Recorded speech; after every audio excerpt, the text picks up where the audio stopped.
අදත් වෙනද වගේම සුපුරුදු ලෙන්ගතුකමක් අරගෙන ඔබ හමුවට එනවා ටෝක් විත් තිලක්. ඔබ තාමත් මාගේ YouTube නාලිකාව සබ්ස්ක්‍රයිබ් කරලා නැත්නම් මේ දැම්ම සබ්ස්ක්‍රයිබ් කරලා ලයික් කරලා ෂෙයා කරන්න කියන ඉල්ලීමක්ද මේ ගමම්ම සිද්ධ කරනවා. මේ දවස්වල යන ලොකු ගැටුමක් සමාජ මාධ්‍යයේද මාධ්‍ය සාකච්ඡාවලද ප්‍රබල ගැටුමක් බවට පත් වෙලා තියෙනවා. ඒක අපි හැමෝම දන්න කාරණයක්. මේක ටිකක් දුර ඇදිච්ච කාරණයක්. මේක තව ටිකක් දුර යන කාරණයක් තමයි බවට තමයි පේන්නේ. මොකද්ද මේ ගැටුම? YouTube කෙනෙක් වෙන සුදත්ත තිලකසිරි එහෙම නැත්නම් සුදා ක්‍රියේෂන් සහ ඩිල්කා සමන්මලි දෙරණ නිවේදිකාවක් අතර තමයි මේ ගැටුම නිර්මාණය වෙන්නේ. ඩිල්කා කියපු වචනයකට සුදත්ත සුදා දක්වපු ප්‍රතිචාරය අනුව තමයි මේක සෑහෙනවිල්ලා කාන්තාවන්ට අපහාස කරනවා. ඉතින් ඒ නිසා මේ කියලා මාධ්‍ය සාකච්ඡා තියලා ඩිල්කව බේර ගන්නට එන පිරිස එයාගේ පැත්තෙන් මාධ්‍ය සාකච්ඡා තියේදී ඊට පස්සේ මේකට යනවා ඩිල්කට කුණුහරුප කිව්වා කියන කාර්යය සහ ඊට පස්සේ මේකට එකතු වෙනවා මේ කාරණේ මෙහෙම ඇදී යනවා නඩු යනවා ඔය වගේ ප්‍රශ්න ගොඩක් යනවා රජයේ මාධ්‍ය සාකච්ඡාවටත් ගිහිල්ලා මේ ප්‍රශ්නේ මතුවෙනවා මාධ්‍යවේදීන් නගන ගැටලුවක් විදිහට.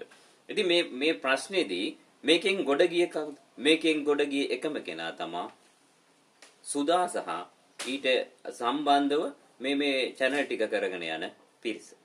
මොකද මෙයා කුණුහරුප කියනවා කියලා අරකට දාන වීඩියෝට මෙහෙ එකක් දානවා මෙහෙට දාන වීඩියෝට එහා පැත්තේ එකක් දානවා මේ විදියට ටිකක් කරගෙන යනකොට ඔන්න මොකද වෙන්නේ? සමාජයේ ගැටුමක් නිර්මාණය වෙනවා. අරගොල්ලෝ තරහයි මේගොල්ලෝ යාළුවයි මේගොල්ලෝ තරහයි මෙහෙම කියලා. මේක ඇත්තටම රඟපෑමක්. සාමාන්‍ය මේ YouTube කරන අය දැකලා ඇති සාමාන්‍යයෙන් අර උදේට රණ්ඩු වුණාට හවසට එකයි. ඒකට තමයි සාමාන්‍යයෙන් අර පාර්ලිමේන්තු මන්ත්‍රී එහෙම නැත්නම් අපේ ලංකාවේ ජනප්‍රියම නළුවා රංජන් රාමනායක මහත්තයා කිව්වේ මුන් ඔක්කොම යාළුවෝ මල්ලි කියලා.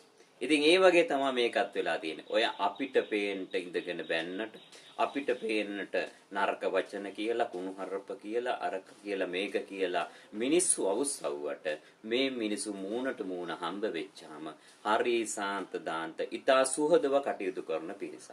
ඉතින් මේක දඩමීමා කරගෙන මේක වටේ අපි ගිහිල්ලා අපිට පැත්තක් අරගෙන ඒවා දාල කරගන්නෙන් වෙන්නේ අපේ කාලය සහ ශ්‍රමය නැත්තට නැති වෙන එක. එහෙනම් ඒ දෙන්නගේ ගැටුම ඒ දෙන්න දුරදිග ගෙනිච්චාවේ මේක එතකන් කොහේ ගියත් අවසානයේ එක්ක මේවා වෙන්නේ සමතේකටපත් වෙන එක තමයි.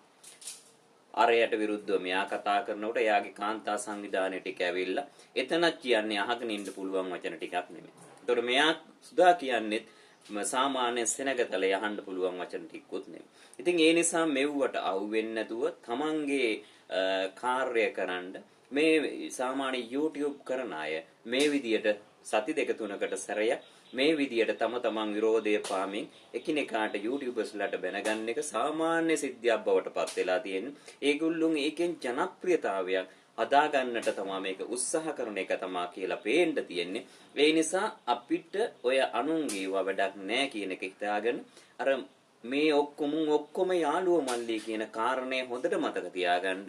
ඊට පස්සේ ඩිල්කා සමන්මලි තව ටික දවසකින් ඇවිල්ලා සුදා ක්‍රියේෂන් එහෙම නැත්නම් සුදාත් එක්ක ටෝක් විත් සුදාත් එක්ක ඇවිල්ලා ඔතන වැඩසටහනක් කරලා අපිට පෙන්නයි අන්න එදාට අපිට නිකම්ම කොකා පෙන්නනවා. ඒ නිසා අපි ඒගොල්ලොන්ගේ ප්‍රශ්න වලට මැදිහත් නොවී ඉමු.